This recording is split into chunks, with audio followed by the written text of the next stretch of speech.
অবশেষে এনসিপিআই ত্যাগ করে কালীঘাটের তৃণমূলে অর্থাৎ মমতা বন্দ্যোপাধ্যায়ের তৃণমূল কংগ্রেসে ফিরছেন বিদ্রোহী সাংসদদের মধ্যে 3 সাংসদ।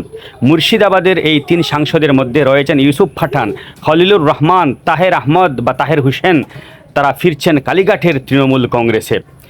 কয়েকদিন আগে সংসদের বাইরে কল্যাণ বন্দ্যোপাধ্যায়কে 20 জন সাংসদের ছবি গলায় টাঙিয়ে তাকে ঘুরতে দেখা যায়, তাকে আন্দোলন করতে দেখা যায়। তিনি বলছিলেন যে এই পার্লামেন্টের মধ্যে 20 জন গাদ্দার সাংসদ রয়েছেন তৃণমূল কংগ্রেসের, তাদের মধ্যে এই 3 জনের নামও ছিল।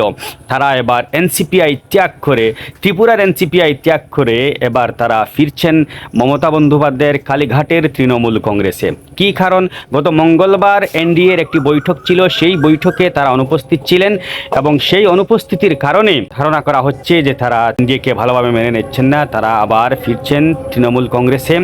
ইউসুফ পাঠান জানিয়েছেন, তারপর তাহের হোসেনের বক্তব্য সামনে এসেছে। তারা বলছেন যে তারা কালীঘাটের মমতা বন্দ্যোপাধ্যায়ের উপর তারা আস্থা রাখেন। চূড়ান্ত সিদ্ধান্ত এখনও শোনা যায়নি, চূড়ান্ত বক্তব্য এখনও আসেনি, কিন্তু ধারণা করা হচ্ছে খুব শীঘ্রই এই 3 সাংসদ আসবেন, ইউসুফ পাঠান, খলিলুর রহমান, তাহের হোসেন। আপনারা লক্ষ্য করবেন যে এখন পর্যন্ত বিজেপি বিরোধী অবস্থানে যে সমস্ত রাজনৈতিক দল আছে তার মধ্য থেকে কংগ্রেসের পরেই সবচাইতে শক্ত বিরোধিতা করে আসছে তৃণমূল কংগ্রেস।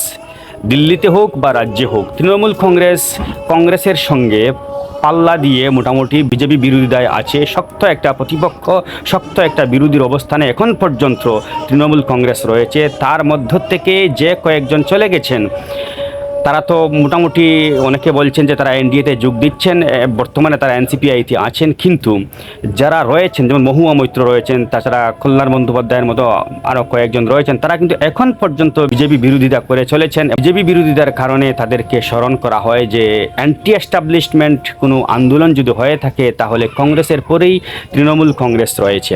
কিন্তু মমতা বন্দ্যোপাধ্যায় কিন্তু এত বড় ভরাডুবির পরও তিনি নিরাশ হননি, তাকে হতাশ দেখা যায়নি। তার মধ্যে সবসময় আত্মবিশ্বাস টকভক করে ফুটছিল। আমরা বিভিন্ন সময় দেখেছি তিনি কিন্তু এমন কোনো মন্তব্য বা এমন কোনো বক্তব্য দেননি যাতে বোঝা যায় যে তিনি ভেঙে পড়েছেন। তিনি ভেঙে পড়েননি। আসলে মমতা বন্দ্যোপাধ্যায় রাস্তার থেকে উঠে এসেছেন, রাস্তার রাজনীতির থেকে উঠে এসে আজ এই পর্যন্ত তিনি পৌঁছতে পেরেছেন। মানুষের কাছে তার মুখটাই হচ্ছে একটা ব্র্যান্ড।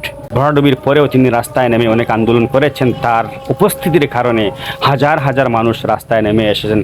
তার মানে বোঝা গেল এখন পর্যন্ত মমতার মুখটাই যথেষ্ট। মমতার কারণে মানুষ এখনও, মমতার ডাকে মানুষ এখনও রাস্তায় নেমে আসেন, তার জন্য তারা আওয়াজ উঠান, তার পাশে এসে দাঁড়ান। কাজেই বিদ্রোহীরা ধীরে ধীরে বুঝতে পারছেন যে মমতার মুখটাই যথেষ্ট। রাজনৈতিক বিশ্লেষকরা আশা করছেন যে ধীরে ধীরে বাকি সাংসদরাও এসে মমতার পাশে ভিড়তে পারেন। দেখা যাক কী হয়, পরিস্থিতি কী হয়। ধন্যবাদ।